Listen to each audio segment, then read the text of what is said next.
Hello, everybody. Welcome. Scott should be here shortly. And I'm Pippa for anyone I haven't chatted to. I think I've recognized most of your names, actually. Hi. Hi, everyone.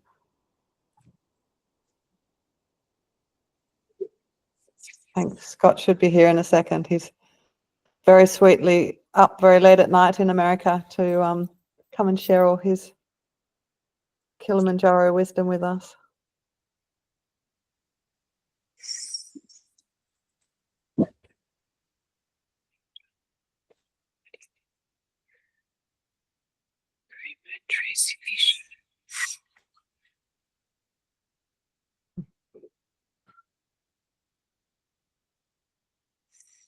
Oh, this is lovely. Lots of ladies joining.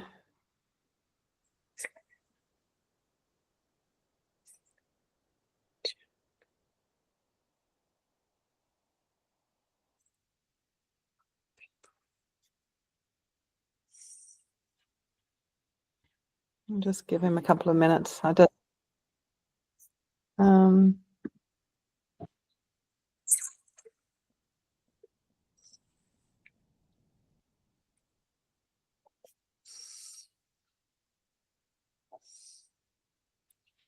Here he is. So, ladies, I would love to introduce Scott Brills to you. He is our Kilimanjaro expert and has so much wisdom and knowledge, and will be taking care of anyone that's climbing Kilimanjaro with Camino Women. So, yeah, a big welcome to Scott. Thank you. It's very late, I think 11 p.m. where Scott is in the US at the moment on a Saturday night. So, yeah, a very huge thank you. I'm sure there's other places you could be right now, and you've chosen to be here and inspire all these ladies. So, yeah, please enjoy Scott's tips and wisdom and all his knowledge on Kilimanjaro. Thank you for the intro, Pippa. Wonderful to be here, and hello, everyone. I'm back in the States for a bit of the summer, so yeah, it is a bit late here, but no worries. It's not too far past my bedtime, so here to stay on board until all questions are answered and all information is given. I founded Pamoja Safaris, the company that I'm running with my business partner, Josh, who is a Maasai tribesman from Tanzania, over 15 years ago. And since then, we've done at least hundreds of safaris and Kilimanjaro treks together. I personally have done it 4 times. Josh has done it maybe eight or nine times himself. And then our team that would actually be taking you up the mountain, they've done it far more times than either of us combined. We're talking about probably hundreds of times. So we have plenty of experience, especially of our team. But I'm here to answer any questions that you may have, and also to go through the itinerary to make you as comfortable as you might want to be before attempting a fun challenge like this. And so yeah, let's start, shall we?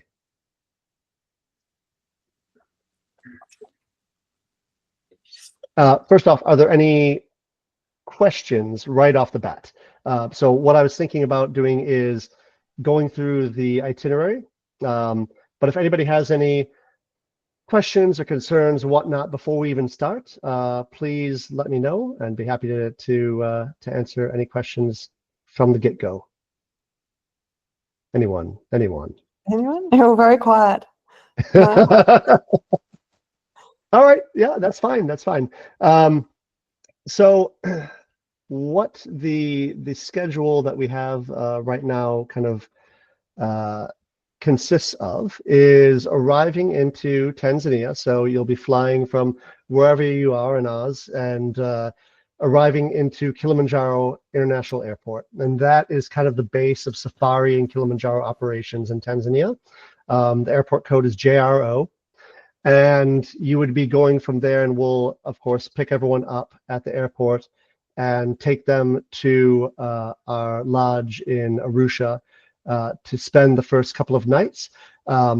The first night, some people may be getting in late. There's a bit of jet lag involved. There's a bit of a long plane ride, of course. So we want to make sure that we have, at least a full day to kind of get recombobulated and to do a few things, including a trip overview with your team and your team leader. Also to do a gear check, to do a weight check on your gear that you bring over, and also to allow anybody that needs to go to the rental office and get things like trekking poles in case you don't have any that you want to bring with you, but you still want to use them, things like that. So we spend the first couple of days kind of relaxed like that, and then we will start on day 3, I believe it is. Let's see.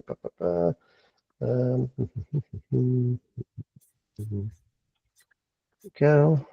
And we will go drive to the start of your trail, which is the Lemosho route. And there are 7, 8 different routes up Kilimanjaro. So you may be thinking, why do we pick the Lemosho route? Well, that's because, in my humble opinion and that of our guides, it is the best way to tackle the mountain. The reasons for that are a few. So number one is it is less crowded than the other ones, which is always nice. So it's less crowded for the first 4.5 days or so until all the trails, most of the trails kind of converge into one. And then from then on, the next day and a half or so, you're going to see more people. It's not going to be a crazy amount of people, but you're going to see more people than you've seen the last 4.5 days, because all of the trails converge, and then you're kind of making your way to the summit. Number 2 is that it provides a really beautiful view of the mountain going up. So you don't go straight up the mountain, of course. So you kind of go up past the jungle zone, which is done in your first day, and then you kind of go around and you go up and down and up and down, and you kind of keep going up. And the reason for that is not just to get the great view, but also because of acclimatization. So you want to allow your body to experience the effects to a certain degree of the higher elevation, but then you go down to sleep. So your body feels it, and then you go down so you sleep easier. It's always easier to sleep at lower elevations. So we do that for a few days. So this Lemosho route, it takes longer. It takes 8 days on the actual mountain, technically 7.5, but 7 nights. And so the longer that you have on the mountain, the better it is, because it allows your body to kind of acclimate to the elevation. Most importantly, the number one reason why people wouldn't necessarily make it up to the top is because of altitude sickness. And altitude sickness manifests in a way that there's many different ways it can come on. So it could be loss of appetite, it could be nausea, it could be lack of sleep. There's many different things. You would feel it, and all of our guests are trained, or all of our guides are trained to look out for symptoms of it. Taking this longer route allows your body to slowly acclimate to being on the mountain, and so it drastically increases your chances of successfully summiting it. And of course, that's our goal. Number 2 goal for all of you. Number 1 goal is safety, of course, is to make it up to the mountain and back down safely. And so this Lemosho route, with the extra days involved, and of course you get the bonus of the better scenery and the less people, is by far the best way to do it. There are ways to go up the mountain, known as the Morangu route and the Machame route, which could be done in 5 or 6 days. But trust me, when that extra day, when I say the extra day or the extra 2 days, comes in handy in the end. So what we'll be doing on the let me stop right there. Are there any questions thus far, just based on what I've mentioned? No, all good. Okay, all right. So what we'll be doing is we'll be driving that day 3. Let me just pull it up again. There we go. So sorry, day 4 on your itinerary. So we'll be driving about about an hour and a half, maybe 2 hours to the gate of the park. So Kilimanjaro is a national park.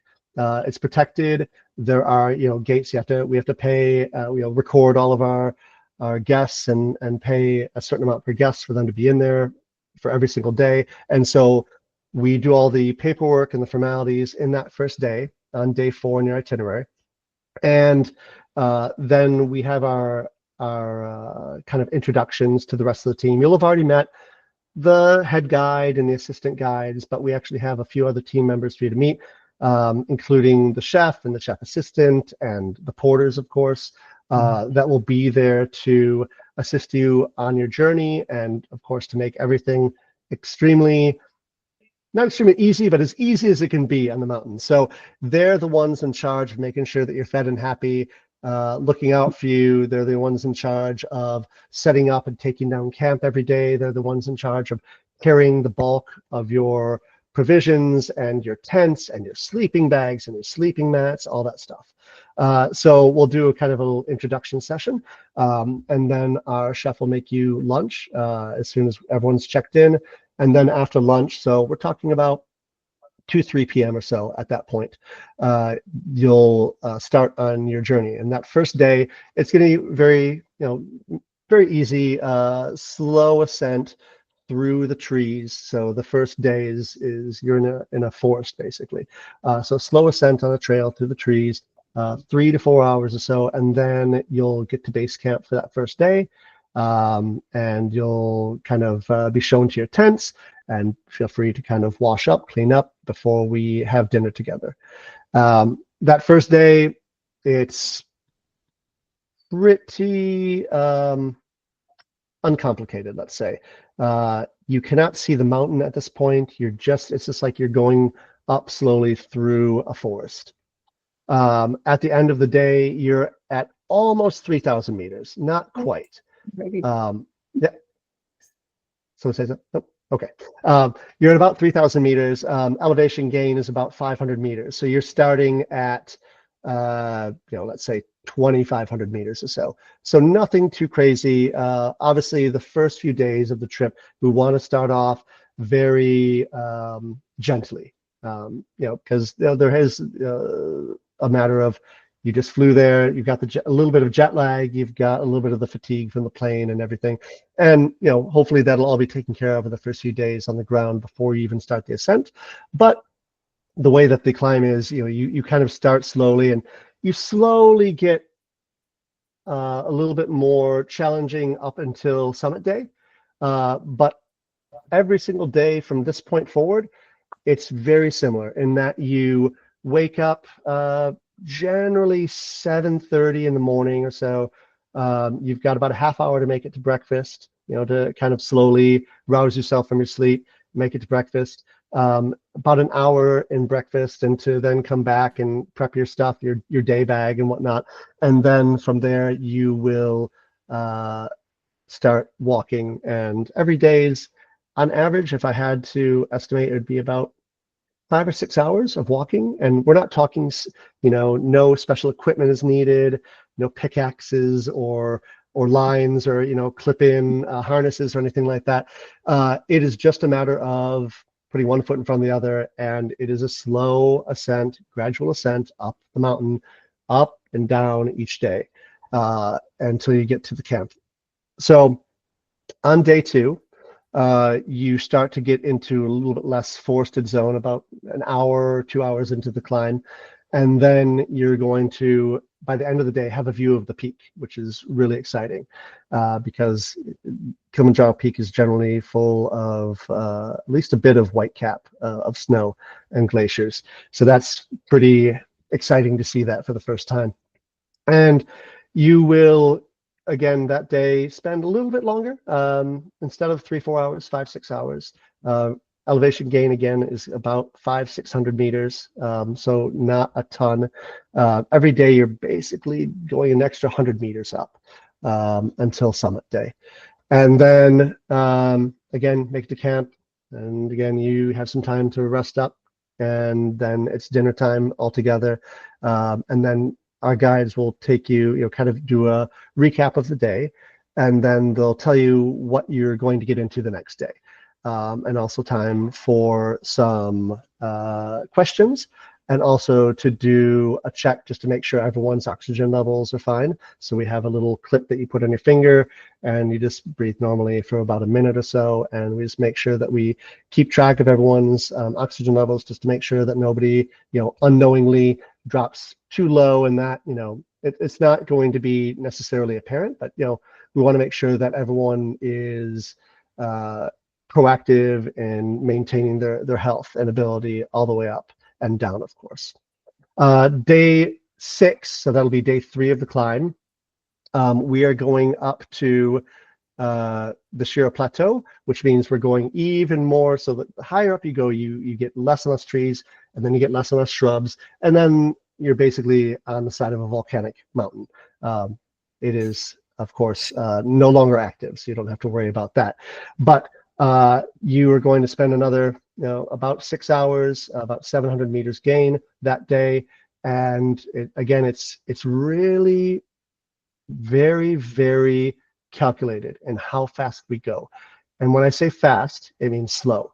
So you literally put one foot in front of the other. So we're talking about 30 centimeters at a time, just slowly going forward, because you do not want to go too quickly. And our guides make sure that nobody goes too quickly, because it's very easy to lose your breath at that elevation. And so we want to make sure that everyone goes at a very certain speed, and so that way nobody loses their breath and nobody struggles to catch up with their breathing forward. So we're really, really going slow. If anybody falls behind, that's fine. Not everyone has the same physical ability. Not everyone goes at the same speed, even when not on a mountain. Everyone has a different gait. Everyone has a different walking pace. And we're going to have enough assistant guides that if anybody falls behind, or 2 people or whatever, there will be guides with them all the way to the end of the camp, and shepherding them to safety, making sure that everyone arrives at camp at their own pace whenever they would like to that day. So then we are at day 7 in your itinerary, and we're going from Moar Hut Camp to Lava Tower. And Lava Tower is one of the higher areas, but we stop there for lunch. Again, remember, we go up and then we go down to sleep.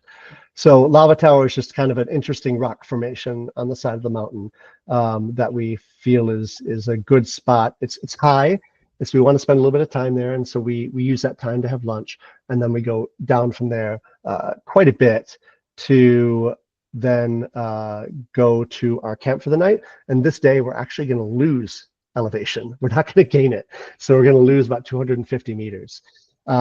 But it's a really cool day in that not only the rock formations of the Lava Tower, but also once you get to the top and you start going down, you see these Dr. Seussian type trees that you really, I've never seen them anywhere else in the world. And they're only from that point forward, you've got maybe 2 days where you see these trees, and they're endemic to that area. And they look really, really interesting. It's kind of like a prehistoric, kind of like a tree when the dinosaurs were around kind of vibe. And so that's kind of like a marker that you've made it this far.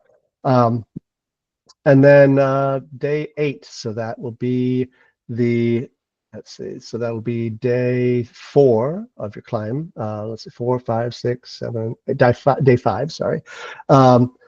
We are going to, let's see, we're going over the Barranco Wall. So this is the only time during your 8 days on the mountain where you might have to use your hands a little bit. So there's nothing technical. It's just that there is a wall that's a little bit more vertical than the rest. Like I said, you're just kind of like putting one foot in front of the other. There are some points during this day only where you're again going very slowly in a line up, but there are some parts where your hands touch the mountain, where you're kind of like pulling, using them just to kind of like steady yourself as you're walking up a bit.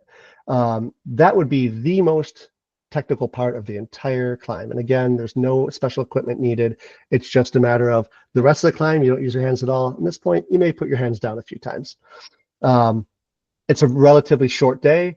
There's not really any elevation gain, but this wall is like the feature for the day. Day 9, so day 6 of your climb, you're going to leave Karanga Camp, and then you're going to connect to the Mueca Trail, that's a part where a few of the trails kind of converge, and you go to Barafu Hut Camp. So Barafu Hut Camp is the base camp, let's say.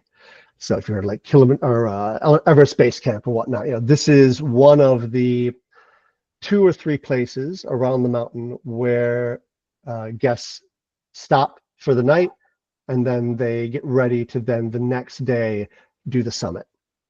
Now, this is pretty high. We're at about,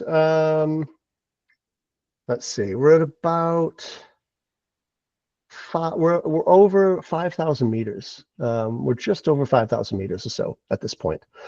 And so the winds may be strong. You may get weather that comes in unexpectedly as far as rain or even snow sometimes. But when we get there, we overnight, and then I shouldn't say we overnight.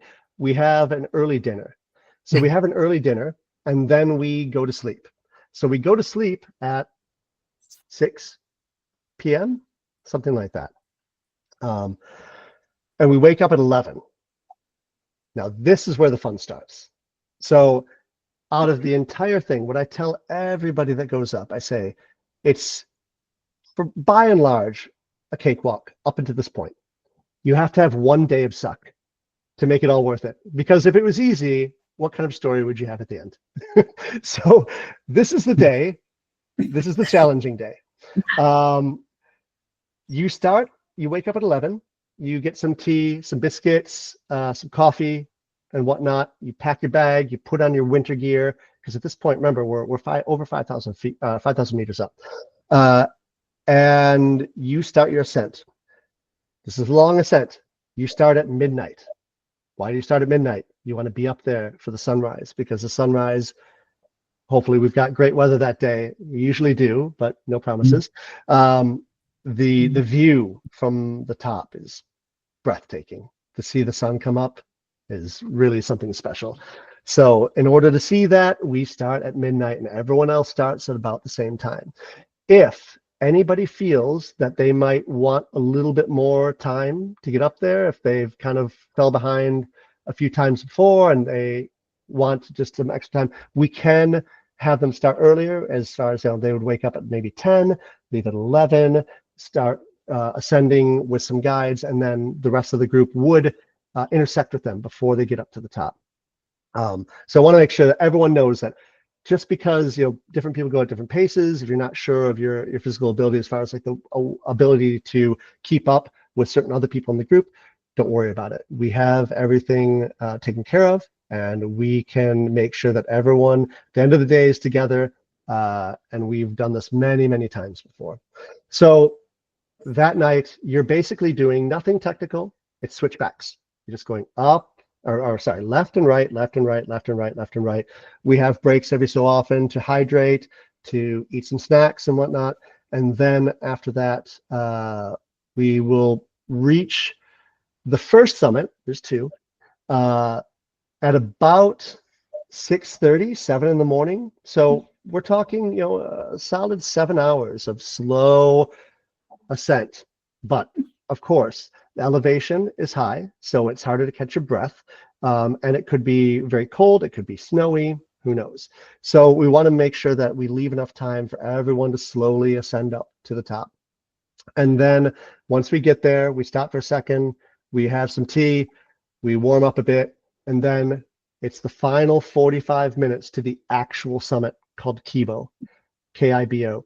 And that is relatively flat. It's not any kind of sudden incline, but because of the elevation, and you're close to 6,000 meters at this point, everything takes a little bit of extra effort. So even though it's not anything difficult, had you been at sea level, it takes a while. So once you get there, that's where the sign is. That's where the sign is that everyone takes their pictures with. And once you get there, hopefully we'll be able to gather as many people as possible together to take a group photo. And hey, if you don't make it on time, that's fine. I'm sure there's Photoshop. Matt and the crew can always put something.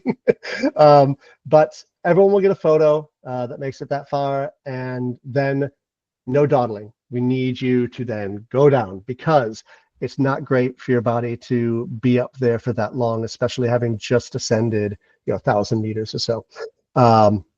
So we make sure that you then turn around after, let's say, 5-10 minutes max, right there. Can't go back the way you came, and then go down the mountain. It'll take a lot less time to get down the mountain. It'll take maximum, let's say, 3 hours to get back to camp. And then we'll give you some rest time. I usually take a nap personally. There's a lunch that they will give you. And then after that, as much as every single time I do it, I want to take another nap, you need to get down lower. And so this is just to prevent any kind of altitude sickness issues or whatnot. It's just always better for your body to be as low as possible, from that point forward. So recovery and everything. So also sleeping quality. So after lunch, go back to your tent, grab your day pack, and then we go down from there.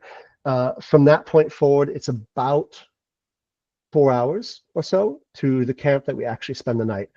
All in all, this is a long day. This is a very long day. You're working your way up to it. Like I said, every day is just a slightly more. And you get to the summit day, and you have to figure 7 hours up, 3 hours down, and then 4 more hours down. This is not including any rest time. So it is a very long day. I don't love the day personally, to be completely honest with you. This is not my funnest day, the funnest day of the year for me whenever I'm on it. But at the same time, this is kind of what makes it a great challenge, and something that you can brag about to your friends and family. Because if it wasn't there, like if it was just another day of climbing, just like the first 5 days, everyone would do it, right? This is meant to be a challenge. It's meant to be something to be very proud of. And I can tell you right now, the first time I did it, I said, wow, that was difficult. I will never do it again. And then I started up a company, and I've done it a bunch of times since then. So it's like I said, there's meant to be some, as I say, suckiness in that day. But I feel like telling people from the get-go, telling our guests, it kind of allows you to mentally prepare. And I feel like more than anything, obviously elevation issues, sometimes it hits, sometimes it doesn't. It doesn't matter if you're Olympian athlete. Sometimes it can hit, sometimes it doesn't, and it really isn't up to you sometimes. But that day in particular is a mental thing. It's all in your mind for the most part. And so as long as you just keep pushing forward, you will do it. You will summit successfully, and you'll make it down safely. And all of our guides are very well trained to help you out. There have been days, like I say, my pack's too heavy, and someone, or I don't even say it, they say, hey, can I carry your pack for you? Those are the kinds of guides we have. They're always looking out for you. They're always making sure that everyone is, number one, safe, and as comfortable as can be. And that's very important to us. The mountain will still be there. If if it ends up you need another attempt to make it, that's fine. Number one thing is we want to make sure that everyone is very safe, and so everyone is trained to look out for that. Everyone has first aid training. Everyone looks for in our team looks for symptoms of elevation sickness. Even me, they ask me too. I've done it a bunch of times, but they still look after me as well when I'm there. And my business partner Josh and other members of the team that may not do this on the regular. And Yeah, they're wonderful. We just had, we're supposed to be a group of 7, but then due to some unfortunate political situations in the U.S., 4 people had to drop out, and so it was just a team of 3, and we said, hey, if you want, we'll give you all your money back. I know you didn't sign up to do it as just 3 people, and they decided to go. They're like, no, we want to do this, and they decided to push on through, and they just summited 3 days ago. And they looked very happy in the photo. I haven't chatted with them yet because they're actually they're on their way back right now. So back to the States where all 3 of them are from. But yeah, then after that, you only have 1 more day, and that day is super easy. Just about 4 hours downhill. I should mention that this downhill section from when you summit to the next day, the morning of the next day when we're finished with everything, it does help to have some trekking poles for the downhill portion of it. It will help your knees. So whether you bring them on your own or whether you rent them in town for 10 USD for the duration of the climb, then I do highly recommend it. The first time I did it, I did not have those. Maybe the first 2 times. And I could say it's much easier with them. So yeah, that last day you get going at let's say 8 in the morning. You're done no later than 12, and then we pick you up. You get your certificates, and then we take you to a lunch with the rest of the team. The whole team joins you to celebrate. We serve you a great lunch, have some champagne. And then we drive you to about an hour and a half to the hotel, which has great food and a pool, and most importantly, showers. And you're able to rest up in luxury and to celebrate with everyone else in the team. And that last evening, before you set off the next day, back to Oz or wherever you're heading off to. So, that being that, any questions? Well. Yeah. Would it be easier to start earlier, like fly into Kilimanjaro even not longer? Kilimanjaro. Yeah. Yeah. Arusha. Oh, flying to Tanzania earlier. Yeah. Oh yeah, that's always an option. So we do allow at cost, of course. We don't charge anything extra than the cost of the hotel, and they always include the 3 meals a day for that. But if you wanted to fly in earlier to get over the jet lag extra and to kind of situate yourself, we can do that as many days or nights, should I say, as you want to. It's a long way. Yeah, it's a long way. We do suggest to our guests that you arrive like at least a day earlier in case there's delays with your flights, and then to just give yourself time if you've got some jet lag to feel fantastic when you start the hike. Yeah, so we can arrange extra accommodation, but I think arriving at least a day early is a really good idea. True. Scott, what about Diamox? Do you feel that we should bring some medication with us? Yes, good question. That was actually going to be in the next part of the talk. So Diamox. Diamox is a medication that allows your red blood cells to more efficiently carry oxygen throughout your body.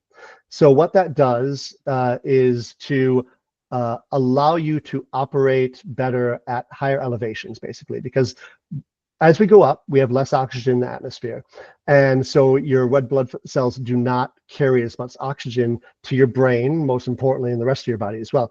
So Diamox, for those that are not allergic to sulfa-based medication, very important, because it is a sulfa-based medication, so please consult with your qualified medical professional, is a medication that allows you to do that. So what you do is you start that about 2 days before you start the climb.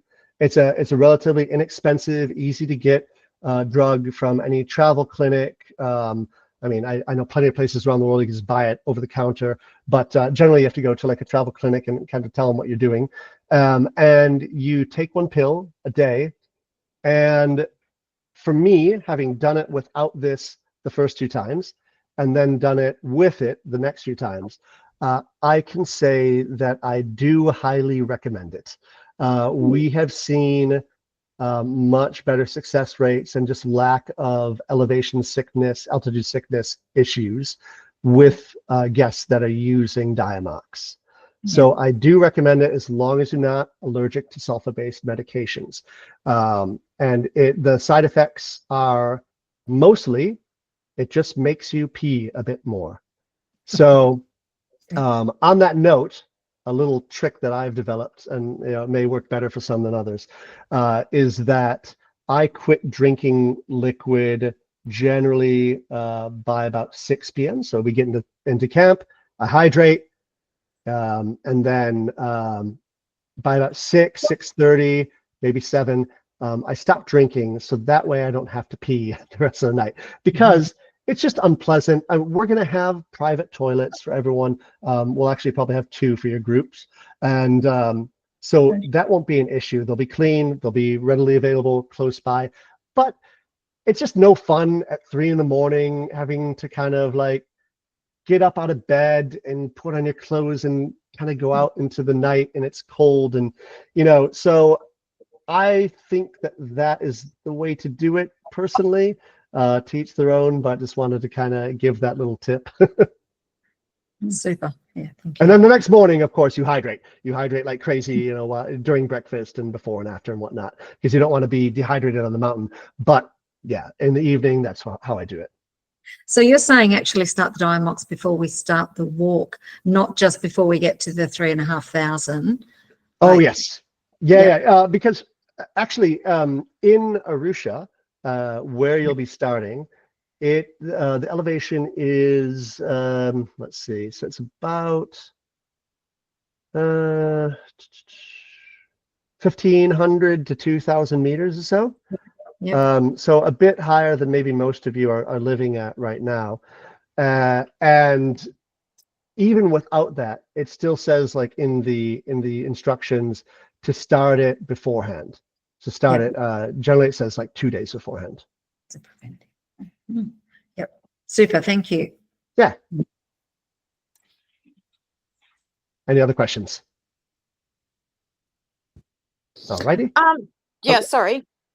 Altitude training, like I live at sea level, which means that I have access to mountains that are probably about 250 meters maximum. Is there any hacks for being able to train for altitude without actually finding altitude? Because like New Zealand's got none. Right.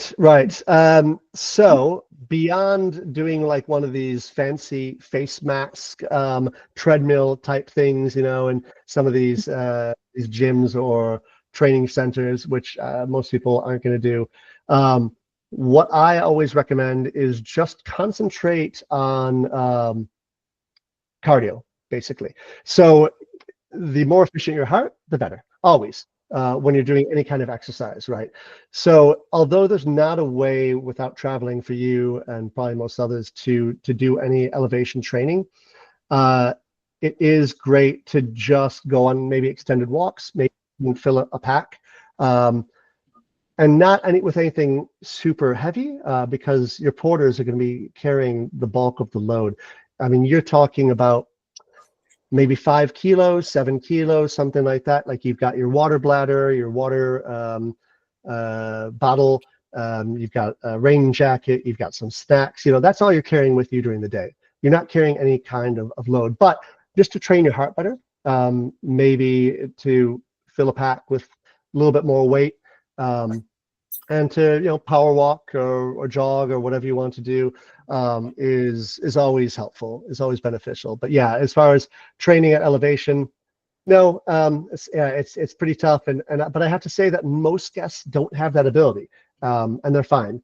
It's just everyone kind of knows what they might want to do. As far as some people don't train at all. I don't recommend that, but many people are able to do it. But everyone kind of knows their own ability level, and if you're a little bit more concerned, I just consider start with the training a little bit ahead of time, and just kind of work your way up as far as walking or jogging with a pack or with a weighted vest or something like that.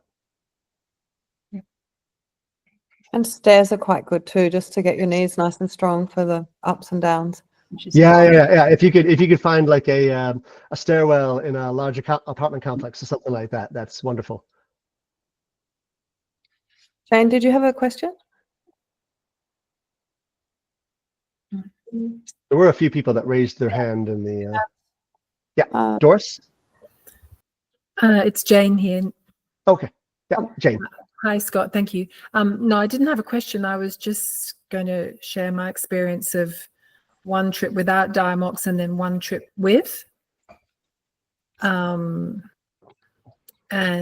I certainly found it was so helpful. So I did Everest Base Camp in 2024 and didn't use it. And my main altitude sickness symptoms with no Diamox, I got quite nauseous the higher we got and sort of couldn't eat, and then I didn't have much energy and just couldn't sleep.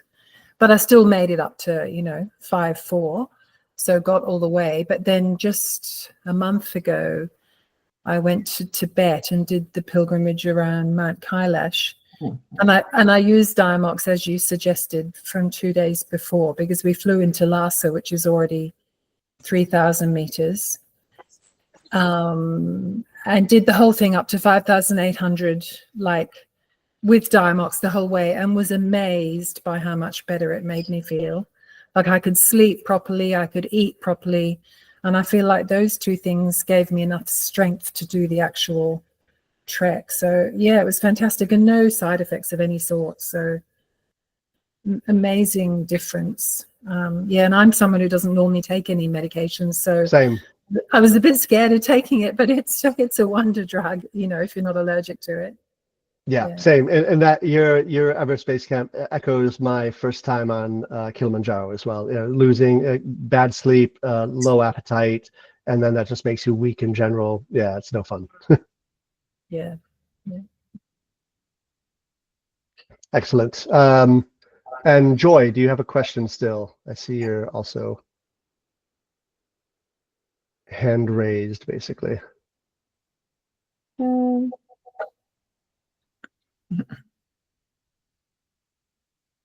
Joy, are you with us? Yes, sorry, I must have pressed the wrong button. No question. All good. All good. One information, thank you. And do you think, Scott, it's worth just chatting about like the gear that's essential for guests to bring? That's really helpful, as you said, the poles and anything else, their favorite snacks, or definitely warm gear. I was super, super cold the second time I walked up Kili. The last night was freezing. Yes. Most important, worn in, so not brand new, hiking shoes / boots, especially of the water repellent variety, because sometimes it does rain.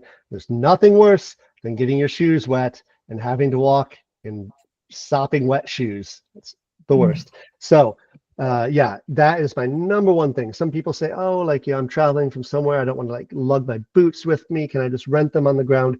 Don't do that. Yes, it is possible. Don't do that. Please use boots and shoes. And to let you know, I usually use shoes for the first few days, and then I switch to boots when it gets a bit colder, and definitely for summit day. It really pays in spades to wear something that you're comfortable in. You're comfortable in, because also if you get something and get something new, and then you find out during the trip that causes blisters on your feet, that's also awful. You don't want that as well. Of course, bringing pads to protect your feet, as far as covering any parts where it might rub for blisters and everything is fine. But it's even better to just bring a very comfortable pair of shoes. That is the most important thing. Shoes and boots that are waterproof. So that's number one. Like Pippa said, warm clothing is number two. You don't need the warm clothing necessarily until later on in the hike. So you'll be packing it in your big bag that the porter is going to carry, and you're not going to really be using it generally for the first few days. Obviously, everyone has different tolerances to cold. For me, I feel like I'm a little bit more tolerant than some people, but for the last few days, especially for summit day, you need proper cold weather gear. We're talking snow. So, we're talking 0 degrees. We're talking even colder than 0 degrees. For example, the sleeping bags that we give are rated to a medium temperature of -15. And that is so that you're comfortable at night. And, of course, nothing's worse than sleeping and then you're cold all night. That's not great. You're going to be waking up all the time and whatnot. So we always make sure that the sleeping bags that we lend out are rated to -15 or below, -30. And if somebody wants to bring their own sleeping bag, we also make sure that it's rated to this or better. We had somebody that brought they brought their dad's old army sleeping bag, super heavy, not water resistant. And I took one look at it and I was like, you can't bring this. She was maybe, 150, 155 centimeters tall, and it's like, there's no way you're going to be carrying this up the mountain, or even the porter, and to be using this. That's ridiculous. So Oops. you want to make sure that you have a hat, a proper jacket. Again, waterproof or water resistant is key. So jacket, multiple layers of pants. So maybe some leggings covered with some warmer pants, not jeans, but like climbing pants, like trekking climbing pants. You can get at any kind of like outdoor store. And then for summit day only, another pair of pants that goes over that is water repellent, waterproof. That is like a kind of like a pair of snow pants. So you've got multiple layers. It's very important to dress in layers so that you can kind of take on and off layers as you get hot or cold. In addition to that, you want proper gloves, winter gloves. You want maybe a balaclava face mask.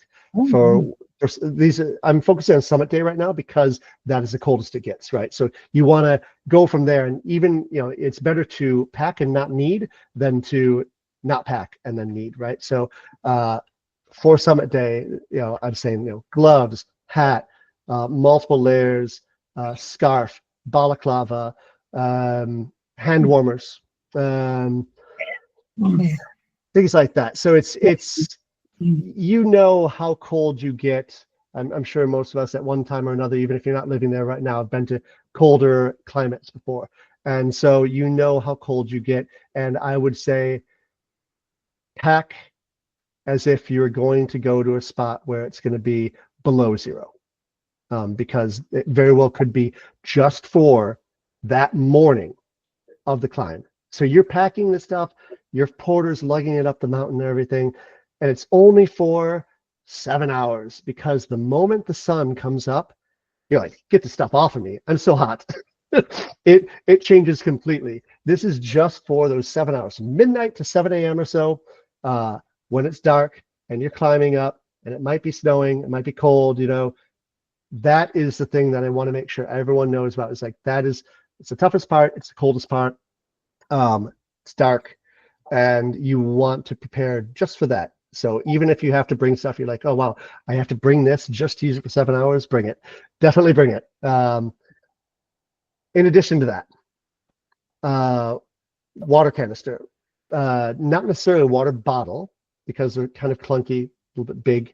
But a water bladder, like a Camelback or something like that you can, kind of goes into your day pack. It has a little hose around. You can kind of grab it and sip whenever you want. It makes it really easy to stay hydrated. Hydration is key on the mountain because, just your body doesn't operate as efficiently if you're dehydrated. So the water bladder is important, but an interesting thing is on summit day, it could freeze. The hose can freeze. So just again, for that night, it's important to either get an insulated, usually there's like an insulated pack, or there's special like Camelbacks that have an insulated hose around it. it's important to have that so that you have access to water during those 7 hours. So not just a camelback that we'll be using the first 6 days up the mountain, but for those 7 hours to make sure that you have something that's insulated so that it doesn't freeze on your way up. Because otherwise, if you don't have that, it will freeze, like generally every single time. So that's pretty important. Beyond that, we've got all the food and whatnot you need. I mean, we've got 3 meals a day. They're filling. I never went hungry, and I ate a lot. Even though I brought snacks, I generally didn't use them at all until summit day, when it's kind of like running a marathon. Your body loves like a little hit of sugar or whatnot, you know, so something that you can just unwrap easily, quickly, chow down on, and it gives your body some sugar, some calories, some fuel until the next stop that you're at. That's really the only time that I use my snacks, because the rest of the time I'm full. I'm just walking in between meals to burn the calories so I can eat again. And let's see, any questions up to now? Yeah. I've got a question. Hi. Yes. Marilyn, yes. Yeah, hi. In regards to the clothing, is it possible, do they rent out like the snow pants and the jacket down the bottom, or do you need to bring your own? Yes, they do rent out the snow pants and the jacket and whatnot. I would say, because you never know. There is a wide variety of gear available, but because it is a rental situation, you never know. Will they have the exact size I want? Will they have a good enough piece of equipment? A lot of the stuff is donated by climbers once they've finished, or actually most of it is donated or sold by climbers once they finish. And so they have, it's a small store, but they've got tons of stuff in there. But some of it is old, some of it's kind of tattered, some of it may not be the right fit. So for the poles, it's not much of an issue, because poles are pretty flexible as far as, everyone's gonna, you just kind of twist it and make it as long as you need for your own walking gait. But for pants also, you're probably fine. For jacket, just because it is pretty important to regulate your body temperature, and also it's important that it is waterproof, or at very least water resistant, because otherwise if that gets cold or soaked through and you get cold, then it's going to go through to your core, and you really don't want that on that summit day. So I would recommend, if at all possible, bringing your own top. Pants, not as much of an issue, and the poles and whatnot, not as much of an issue. But yeah, the top, I would try to bring your own. Not as important as the boots and the shoes, but still important, I think. And even Marilyn, you might have some hiking buddies, a friend that has got some good outdoor gear, borrow something before you go, so it fits really well. Yeah, the other definitely thing, try on everything, make sure everything fits. Yeah, it's not great to then bring it over there and then, oh no, this doesn't fit, this doesn't work for me. Then you've got a few options. the other thing I found really helpful was like a bandana to put over your face for that summit attempt to like filter the cold air. And yeah, I thought that was really helpful. It gets wet. Yeah, a bandana or a balaclava, or scarf that you can kind of loop around a bit, are all great for that. It does get cold. I mean, your nose will be running. It's cold, just like anybody that's been in a winter climate before can tell you. It's annoying. It's cold, but yeah, like I said, it's only a few hours. It's only a few hours, and it's not the most fun thing in the world, those few hours, but you get through it. It's mental, and then you've got a great story to tell. And a good head torch. Yeah. Yes. So a good head torch is great to have. Our guides will be spaced in between the groups. So even if technically you didn't have your own head torch, you're still going to be able to see. You're not going to be tripping on anything, because it's a pretty obstacle-free path up and down, or up the mountain on summit night, when you would need the torch. Mostly need the torch. Also, you might need it if you head out at night to go to the to the loo or whatnot. But yeah, I would bring a head torch. Oftentimes I bring it and I don't use it much, but like I said, it's better to bring it and not need it. In both of them. Especially now that everyone has a phone with them and they've got a flashlight on it. Honestly, what I do is if I have to go outside at night or whatnot, I just use my phone and it's fine. But yeah, a head torch is a lot better in that you don't have to have anything in your hand. And also on summit night, it gets really cold. And so the battery in your phone or anything else you've got, a camera or whatnot, that is exposed to the cold will drain very rapidly. That's why I suggest anything like that, camera, phone, whatnot, you put it in your inside jacket pocket so it remains close to you and warm so it doesn't drain as quickly. Yeah. Yes, got a hand up. Any other questions? I'm trying to think if there's anything else. Hey, it's Sam here. I was Yeah. just curious. You mentioned using your phone on summit night, but I'm presuming we're not going to have any power. So other than bringing a brick and hoping it lasts the duration, that's a fair assumption, isn't it? Yeah. So I should say there are a couple of spots along the route where you will be able to get signal as long as you have, an eSIM, let's say, for Tanzania. You will be able to kind of like hike outside camp and perch on a rock and hold your phone up, and you'll be able to get some messages in, not watch Netflix or anything like that, but you will be able to stay in touch with the outside world at a couple spots on the journey. But besides that, generally I say keep your phone on airplane mode to conserve energy, and then bringing a power bank is also a good idea. At least a 10,000 milliamp power bank, so it can charge your phone, let's say 2 or 3 times, and that is a great way to be able to keep your power the entire time, because I'm assuming that most people are going to want to take photos with their phones. And honestly, the biggest things that take up battery life from your phone are the reception, so when your antenna is on, and then the screen. So if you can put it on airplane mode, that kills one of those, and then your screen, just use it somewhat sparingly. I'm always fine with, I would say, 3 charges. Obviously I bring it fully charged, and then 2 to 3 charges throughout the whole time, because you're not looking at it, you're not sending text messages, you're not checking it all the time. By and large, it's just a camera at that point. So but yeah, that is a good point. I would bring a power brick or a power bank. Yeah, no, I certainly wasn't expecting to make calls or whatnot. And just while I've got the line, another dumbass question, because I've not done these sort of things before. It's great that there's some sort of loos at the camps by the sounds of it. But on the day, we just bring our shiwi, pack our own toilet paper, bring a shovel. Yes, exactly. Specifics you can educate us on for those who yes. natural campers. That is a great question. So we will have toilets set up whenever we stop. So that means in the morning, in the afternoon for lunch, and also at the end of the day and during the night.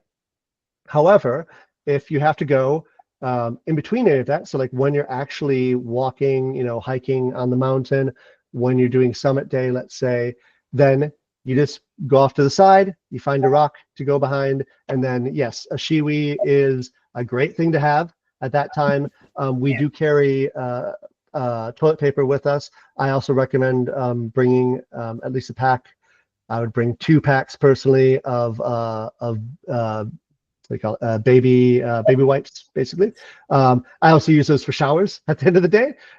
They do give you a bowl of water you can kind of like lightly wash up in, but I do go through a decent amount of baby wipes for showers, and so those are really great to have with you in kind of your kit when you go off to the side, and you let someone know, hey, it's going over here, and there's always somewhere to kind of go behind, and so maintain your modesty and whatnot. But shiwi is or any one of the competing brands is always a great thing to bring with you. Thank you. Yep. To practice. Yeah, but you won't need to carry a shovel or something, Sam. Yes, Um, yeah, no shovel. Okay, or anything. great. Yeah, good point. There's a communal shovel, is there? No, and at that point, like when it comes to that, it's more like the toilets themselves are self-contained and then they're emptied and whatnot. But if you have to go number two, then that's just just So kind of go with off the the side animals. and it is what it is. Yeah, it'll biodegrade. Obviously, you don't want to leave like baby wipes or something like that. So you'd have No, bring a rubbish Ziploc bag. yeah, exactly. Yeah. But as far as like natural waste, it'll biodegrade. Yeah. No, thank you. Yeah, the Ziploc bags are great for any kind of baby wipes or loo paper or something. Yeah, extra Ziplocs is great. Yeah, bring your Ziplocs as well. Absolutely. And there's a luggage limit for the porters, just to be sweet and kind and considerate of the porters, of 15 kilograms. So Yes, yeah. So the total is actually 20, but we limit it to 15 because when you're packing at home, let's say, and you weighing it just to make sure you're not over, you're not, of course, putting in the weight of your sleeping bag and your sleeping mat and everything like that. So we leave some leeway for that. So your actual bag, let's say, generally it's a duffel bag or backpack or something like that, that you're packing all the stuff that the porter carries throughout the day, can be up to 15 kg, and not over that. And then separately, you've got your day pack, which is, generally for me, I would say 35 liters or less pack on your back that you would carry your other stuff that you might need during the day: snacks, water, rain gear, poncho, rain jacket, things like that, that you need easy access to because the porters aren't with you during the day. So when you leave the camp, leave everything there, they take everything, collapse it down, put it in the bags, put it on the backs. They go by you while you're in the middle of hiking. And then by the time you get to the end, it's already set up again. They're very, very, very quick about it. So anything you have in that main 15 kg max pack, you don't have access to until you get to the camp. So it's important, any kind of medication as well, you keep in your day pack. And like I said, it's usually not super heavy, 5 kg, 7 kg, something like that. But yeah, that would be separate from the 15 kg. And on this trip, we have a maximum of 14 guests. So, yeah, there's 4 private supplement spots, and yeah, the rest are twin share. But Scott probably mentioned, that all the tents on the way up to the summit will all be twin share tents because it's much, much warmer. So anyone that has a private supplement, those nights on the mountain will be in a twin share situation. Yeah, I mean, I am one who appreciates the space and the privacy, and I would always usually spring for the solo supplement wherever I go. But on the mountain, especially after the first few days, that the extra radiant heat from another body in your tent does wonders. It's such a big difference to have someone else in the tent, and that's why we always recommend, whenever possible, to double up in the tents. And the tents are actually meant for 4 people.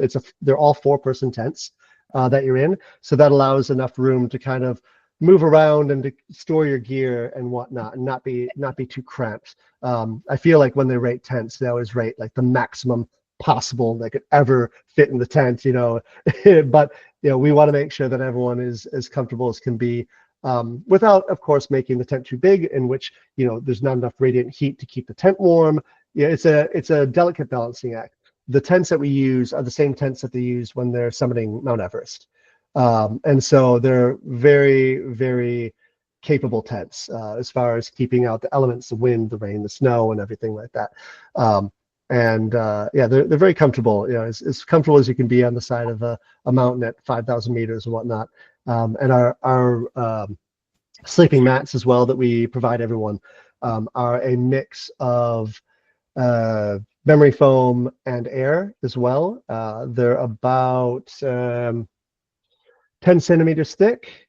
So even me, I'm a side sleeper, and you give me one of these budget mats, and I try to sleep on my side, I'm just twisting and turning all night long because it's not comfortable. I've used these at home when I need another bed for, maybe I'm giving my bed to somebody and I'm sleeping on the ground and they're just as comfortable as my bed. So, it's something I really care about personally, and my business partner Josh as well, is good quality sleep, great meals, and obviously amazing guides. And so we really focus on those three. And I can attest to the cold in a single tent. The last time I was there, I had my own tent and I was so flipping cold that last night, and it was a howling gale. And I literally considered, one of my friends that I was traveling with was married and he had his own tent. And I was like, it's totally inappropriate to go in there and ask him to spoon me. But literally my mind was like, go with that. So cold. So I really, I think Scott's got a winning formula. It's there's no fun being cold. Yeah, it's I've done it. I've been there. I've done that. So I can speak from experience, as can Pippa. Joy, do you have another question? No, that's Nadia does. Okay, Nadia. Nadia. Does everything have to go up the mountain with you? So you don't leave. You can't have a bag with other town stuff. You can that you leave behind. Yes, that's another great question. You can, let's say, you're flying to Tanzania, and let's say you're doing a safari afterward, or you're going to Kilimanjaro or Zanzibar or something like that, and you don't want to like bring up your bathing suit on the mountain, let's say. You can leave stuff at our office, a secured office. We will make sure it's safe. Also, like a laptop or something like that. Anything you don't need, you could put it and make sure that you have a separate bag if this is what you want to do. And give it to us. We'll keep it safe, and then when we pick you up from the mountain, you'll be reunited with it. Yeah, great. Thank you. Yeah. Do they have their own bags that we pack at 15? Yeah, I don't know. Ask. And I would suggest that if you're flying to Africa for Kilimanjaro and you haven't been to Africa before, please do a safari if you can spend some extra time. It's one of life's highlights apart from Kilimanjaro. It's really, really beautiful experience. So almost a waste to fly all that way and not do any safari. Absolutely. Obviously, I'm biased, but yeah. And we can point you in the right direction for anybody that wants to do that, but definitely try and consider spending a little bit more time, because it's worth seeing the animals as well. And if you do choose to do that, I would recommend at the beginning. That way you have even extra time to acclimate to the time zone, to get over the jet fatigue, and even the elevation, because let's say you do a multi-day safari and we go to like the Serengeti, that's at about 2,000 meters in elevation. So you've got something there. I'm sure many people here are at about sea level, and so you've got a little bit of a heads up as far as like the elevation versus those that just fly in. So yeah, I always recommend it on the front part instead of the back part. Although I do recommend Zanzibar on the back end if you want to, just because it's always nice. It's always nice to look forward to, some rest and relaxation on the white sand beaches and crystal clear blue waters of Zanzibar, which is our flight away, domestic flight away. A lot of people that do Kilimanjaro have that to look forward to. So, but of course, everyone has their own budgetary constraints and time constraints, of course. But keep it in mind. And do you have any tips for the mental fitness or mental strength required for something like this that people can prepare in some way? So for me, what I do is I throw myself into an adventure, and I tell everyone I know about it. I'm doing this thing, and that way, when it comes time to really to the struggle bits, I'm like, well, I already told everyone I'm doing it. It would look pretty bad if I quit now, So I kind of use that to kind of push me forward a bit, because like I said, especially that summit day is not super fun. But yeah, like I said, it is very much a mental game, and so in addition to that, you've put at that point so much time into telling other people about it, yes, but also prepping for it. You put money into doing this. You've flown part of the way around the world to get there. And let's say you're at summit day and you've already been doing this for close on 6 days up the mountain. And you're like, well, I don't really have any other choice but to give it all I've got at this point because I've already come this far. Yeah. That's the way I kind of think about it. Once you sign up, you're kind of in, and I always think about it as just like, okay, well, I've chosen to do this thing. I've told everyone about it, put the money down. There's nothing to it but to do it at this point. And maybe a few years ago, I ran a marathon, and as it got hard, about 32 Ks in or something, I was like, oh, I've got 10 Ks to find somewhere. And I just picked 10 people that I really loved and ran a kilometer for each one. And I was like, well, I can't give up on this one because it's, Archie, my son's kilometer or whatever. It was like, can't stay there. So, Aww. I mean, something like that even is kind of cool. It's like, divided up into those hours up to the summit and just go, okay, I'm walking this one for, my partner or my or whatever. Dividing up, I've found it also very helpful. I've done a few marathons myself, and to say, I'm just gonna do another kilometer, let's say, in a marathon, just one more, and just kind of split it up in that way where it's like, all right, just another 10 minutes. And if at the end of 10 minutes, I'm going to ask myself the same question, and just kind of go forward. And again, this isn't necessarily something you may need to ask yourself much, but in my mind, I'm thinking right now when I'm telling you this about Summit Day, Summit Night. Alana and Lisa, do you have a question? Yes, Lisa. Yes, just with that 15 kilo bag, do we have to bring that or is that supplied? So you bring your own bag because you pack everything in it. Obviously, you want to make sure that all the stuff you have fits in there. And then they take your bag and put it into a rainproof bag, and that's what the porters carry. So your bag you bring doesn't necessarily have to be rainproof. Mine is, if you've got one, great. But they do wrap it properly in that when they're carrying it, even if it rains, your stuff doesn't get waterlogged. So they put it into another bag, tie it up, put it on their backs. And they probably carry like a couple or several people's bags. They're like incredibly strong and amazing. Yeah. I don't know how they do it. It's amazing. Oh, eggs, like trays of eggs. Yeah, trays of eggs like on their heads and nothing's broken at the end, and it's pretty amazing. So you'd want a fairly soft pack bag, like another huge backpack of some sort. Would that be? Yes. A duffel or a backpack is what we recommend for that particular bag. And then for your day pack, a 35 liter or so or less backpack. And then with that backpack, and we have the whole packing list that's available to everyone, of course, but where all this is listed. But that day pack, it's great to get one. I use Osprey, the brand Osprey, that has either a built-in rain cover, or you can buy one third party that you just put over it, just in case it rains, because you may not want anything in your day pack to get wet in case it rains. Yeah, we have those. Yes. Thank you.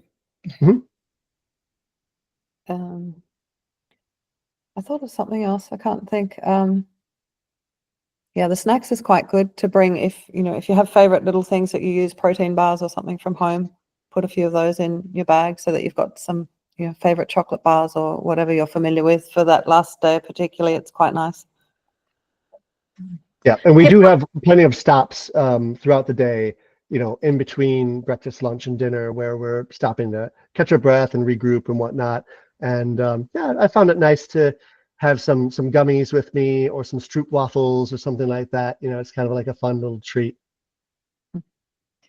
I think someone asked in one of the questions too, do we provide all the sleeping gear? And it is, Scott provides everything. So sleeping bags, mats, all the equipment that you'd require, but you can choose, as he said, to bring your own sleeping bag if you have one that's warm enough. Properly rated, yeah, exactly. -15 or below. It is all provided, so you don't have to bring those things yourselves. Yeah, we provide the pillow too. So pillow, sleeping bag liner, sleeping mat, tent. So everything else is up to you though, and that's all in the packing list. I'm impressed there's a pillow. I'm going to be stuffing my clothes Alana, in a sack. Alana, Lisa, do you have another question or? Yeah, look, Scott, I was just going to ask, you'd be very familiar with what you can bring into the country. When you're coming into Australia, they're very fussy about bringing bags of nuts, even if they're pre-packaged and all that type of thing. Can we take our own bags of trail mix or anything? Yes. Can we get that into the country okay? That's a specifically Australia, New Zealand kind of thing. Yeah, Tanzania is fine. Okay, yeah, I thought it might have been, but yeah, we're very conscious of that when we come back into Australia. No nuts. Yeah, yeah. I've heard the stories of being, fined 10,000 Australian for bringing in a sandwich. So yeah. It's pretty crazy, but okay, so we can pack our own trail, bring our own pre-purchased trail mixes, Yes. and like That's you fine. say, gummy bears and red frogs and things. Yep, perfect. Yep. Thank you. And the porters might And love. Doris, all yes, a feather pillow for you, of course. And just to be clear, jerky and meat products are, as long as they're manufactured commercially, no problem. Yeah, that's fine. Yep. Yep. Right. Just, I would say just for ease of immigration, just make sure they're packaged, not like open and half eaten or something like that. Not that yeah, I've even heard any issues about that, but just traveling in general, I know that it's always easier if it's just packaged at the factory. Thanks. And even pack a few more. It's lovely when you're walking along with the porters and learning about their lives, or the guides. You stop for a little snack to have a bit of excess, some spare ones. You can give one to whoever you're wandering along with. It's nice to be able to do that. True. Yeah, they'll never say no. Sorry, they're just beautiful. I've got another question. So about water, because obviously there's no tap up there.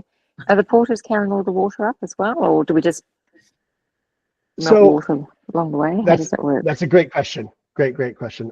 So there are naturally occurring streams, glacier streams, that run down the mountain that are extremely pure. No animals or human activity upriver to make it so it's dirty at all. And we use those up until day 4 or so. They're always around our camp. And so the porters go and fetch the water, and then they make sure to clean it. They'll use the chlorine drops and whatnot, just to make sure that it's completely safe to drink. And then they've got reservoirs that you're able to use to fill up your own water bladders and water bottles with, and they use it for cooking and all that stuff. After day 4, we run out of the water, so we actually have to have a specific team of porters go back down to the closest water source and bring it back up to the next camp. So yeah, it's a lot of work. They get paid well. And we do the same thing with food too, because we can't expect to carry food and keep it fresh for the first 6 days. And so we actually send porters down and up on that evacuation route, so that they can bring fresh food, so that we're not subsisting on popcorn by the end of the trip, which I actually did with the first company. Before I started my company, I went with another company, and I went with the cheapest one possible. I realized after I started my own company and did it a few more times, oh wow, so you're not supposed to be eating just popcorn at the end, huh? Okay.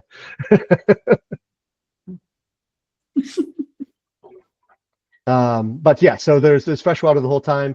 Don't worry about amount or anything. There's always plenty of fresh water. They even heat up the water, and they'll put it in front of your tent. When you wake up, they'll have a basin that you can use to wash your face and your hands and kind of wash up a bit, sitting right in your vestibule of your tent when you open up. So it's a nice way to start up the morning. And they've got hot water for tea and for coffee and everything. So you don't have to worry about water at all. Beautiful. And one more question: how would you describe just the sensation of reaching the summit, and then how it's impacted your life going forward? Plus, you've been there 4 times. Is that correct? So, yeah, I think Yeah. Amazing to Yeah, 4 times. I was supposed to be a 5th, but unfortunately, I think it's last year, maybe 2 years ago, I concussed myself the night before I went up the mountain. When I was in Arusha, I was running and it was in the rain. I slipped and fell back and kind of banged up my head a bit, and I had to quit that particular journey, unfortunately.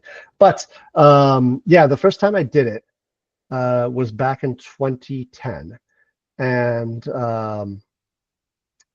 it was amazing to see the sunrise, especially from that first lip when you first get over the first peak, I call it, called Stella Point, and you get there and you turn around and the sun is coming up over. I mean, you can see it's a volcano, right? So it's not like you're seeing a bunch of other mountain range. It's just you look down and almost 6,000 meters down, there's just flat land, and given the right weather, you could see a really amazing sunrise, and it's really it makes it all worth it. It's really cool to grab the photos, of course, for bragging rights, but yeah, it's amazing just because, especially like that last push up in the night, and at that point you're feeling a lot better in general because the sun's come up, you've heated up, you've taken off some of the winter gear, and yeah, the elevation is still a thing, of course, but that sun really kind of re-energizes you, and we've got our porters up there giving you some hot drinks and stuff to kind of lift your spirits a bit. And since then, having started the company and done this last 15 years and provided a way for many of our guests to reach the summit themselves, it's been, I would say, more than me getting up there and having it change my life. It's more change my life being the conduit to allow others to do that and to hear their stories afterward. I had a really good friend who came with us right before pandemic, and I was on that trip, and he was at a very low point in life, and he was depressed, on medication, just divorced, overweight. He was always the last one in camp. There was a separate guide with him all the time, and really good friend of mine. And I was a little bit worried. He did not train for it much, and like I said, he's pretty overweight, and but he made it all the way up to the top, and at the end he was like, thank you so much, this is exactly what I needed. I needed this like challenge, and to be able to get over it and prove to myself, I can do this. And I'm happy to say his life has become much better since then. I can't say all because of Kilimanjaro, but I know that was like a pivotal moment in his trajectory to kind of changing his life a bit. And so like it's like things like that, that I hear even from people that I don't know, just other guests that aren't necessarily my friends, that it's just really cool. Just people that I've heard all stories, all different types of stories. A lot of people do this as something more than just climbing a mountain. There's something deeper, and it's really amazing to be able to assist in having them succeed in whatever that journey is. It's really cool. Yeah. Wow.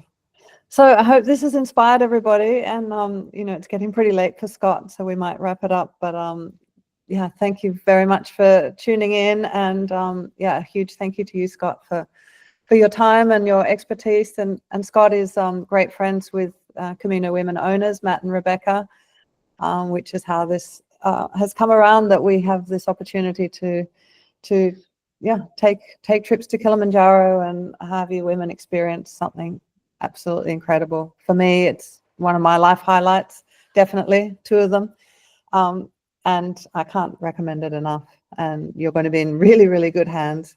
Scott and his team are very professional, fun. Like, some of the guides are fun, you can laugh all day. They're picked accordingly, that some of the ones that walk with the guests are the ones with a great sense of humor or something that'll just keep you jolly and happy, and others have got lots of responsibility that are maybe floating around that you won't have so much kind of contact with. But yeah, the team are carefully selected, and it's a really cool thing. So please reach out if you want to book. We have 6 spots on our trip. We have 8 ladies already booked, so yeah, give me a shout if we can help you at all. But yeah, thank you, Scott. Yeah, I'm so happy to see all of you here, and definitely my time staying up late tonight, it's almost 1 a.m. is definitely worth it. I had a lot of fun answering questions and kind of going through the itinerary. Kind of brings back a lot of memories for me. Yeah, I've got re-inspired. I want to come with them all, so maybe I'll tag along. But thank you all so much, and a big thank you, Scott. My pleasure. I hope everyone that wants to do it gets a chance, and see you at the summit. Hey, thank you. But can I just ask for that name of that drug again? The oxygen Diamox. assisting. DIAMOX. Wonderful. Thank you. Thank you both. Yes. Thanks so much, everyone. Cheers.